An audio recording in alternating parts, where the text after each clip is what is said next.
It's really an honor to present this next award to Dr. George Luber. Dr. Luber is an internationally known epidemiologist who spent the last 17 years with the Centers for Disease Control. Until last year, he was the head of its Climate and Health Program, which was designed to help state and local governments prepare for the health consequences of fiercer storms and longer droughts and extreme weather events. Dr. Luber speaks with authority on issues like the links between rising temperatures and health problems like waterborne diseases. But there are those who would like to see him not speak at all. After Donald Trump was elected in 2016, Dr. Luber's bosses at the CDC got worried that his scientifically sound work might antagonize a president who has been a vocal climate change denier. They pressured him to cancel a long-planned conference on climate change featuring Al Gore as the keynote speaker. He refused. He warned that it would undermine both the scientific integrity of the CDC and the American public's faith in science. So they did it, they canceled it over his objections, and it was held instead at the Carter Center in Atlanta. In March 2018, CDC revoked his badge, his phone, and his credentials, forcing him to work at home. He pushed back again last December when the CDC folded its climate program into another one that dealt with asthma. At one point, he was even told to stop using the phrase climate change. The CDC has tried to fire him under a number of pretexts, none of which could they make stick. And they even tried to force him not to be here to accept this award tonight. But Dr. Luber's voice has continued to be heard, including in a landmark scientific report that was issued last November by 13 federal agencies. And they laid out in the very starkest terms the devastating effects that climate change will have by the end of this century if no significant action is taken. President Trump's response in the face of all this evidence compiled by his own administration was, "I don't believe it." So for continuing to tell the truth, despite enormous pressure, for defending science against politics, Dr. Luber is this year's winner of the Hugh Hefner First Amendment Award in the government category.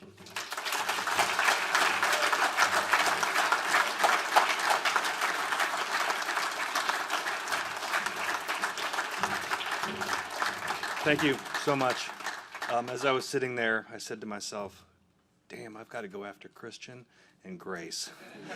And this is like a hard show to follow. But I was thinking while I was sitting there, I have a 17-year-old son, and your stories make me feel hope for the future, that there are individuals like you that at your young age, it's not hubris, it's not the bravado of the young, but it's authentic, and I want to thank you for the work that you guys have done because you inspire me as well. Before I begin, I've been directed by the General Counsel at the government agency in which I work to deliver a disclaimer.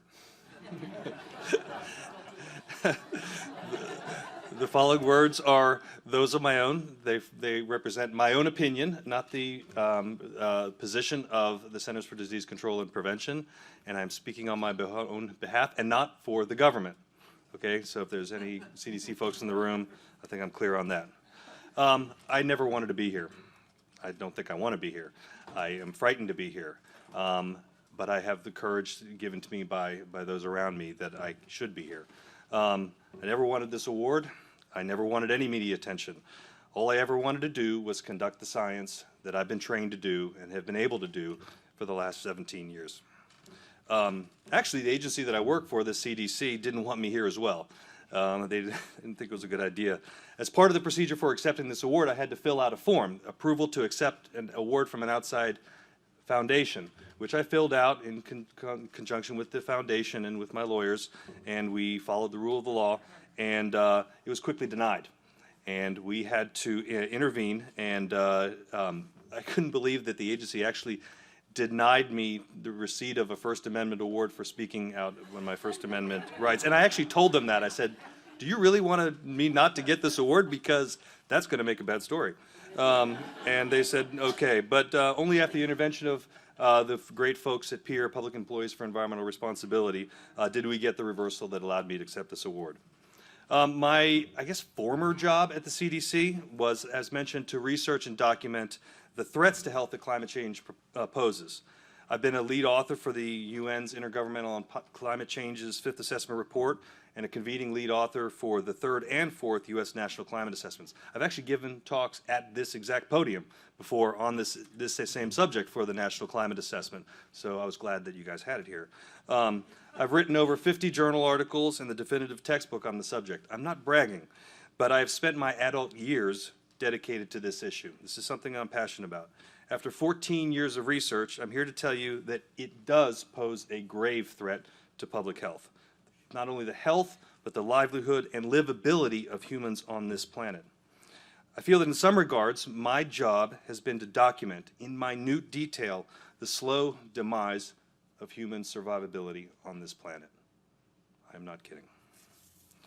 I know that we've seen images of polar bears drowning in melting glaciers, but the real under-recognized story of climate change is its threat to human beings.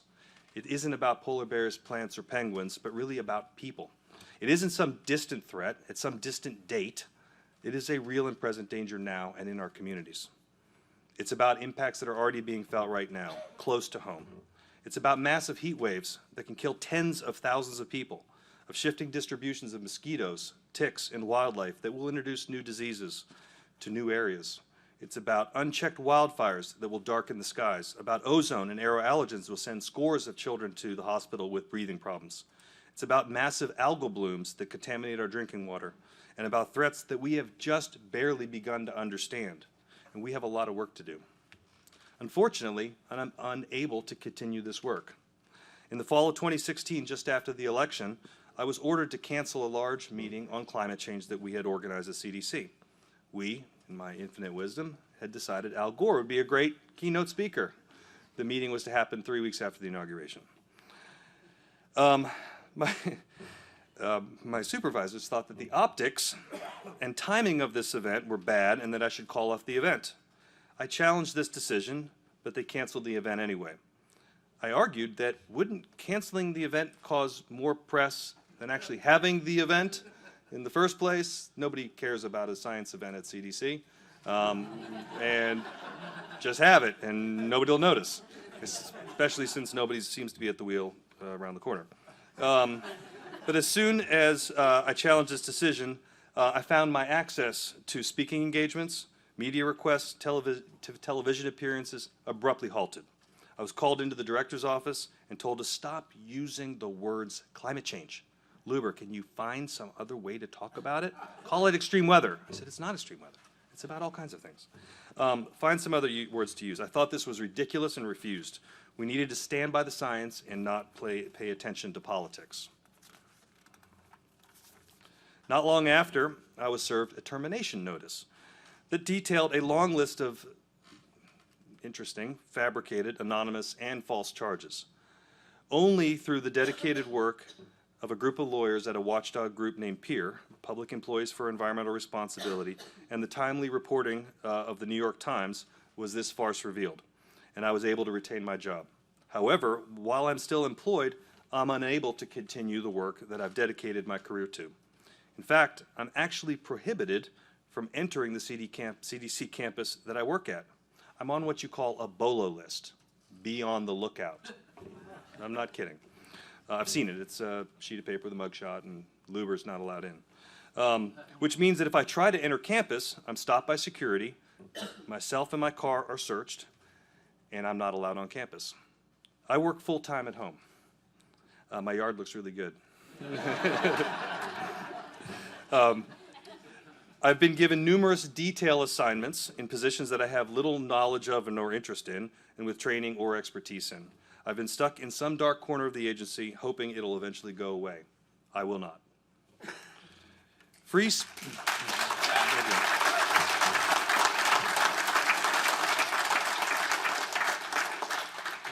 Free speech is not free.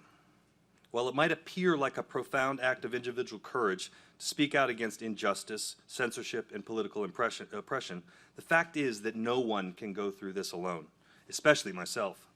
As such, I have many people to thank for supporting me through this ordeal. First, my mom.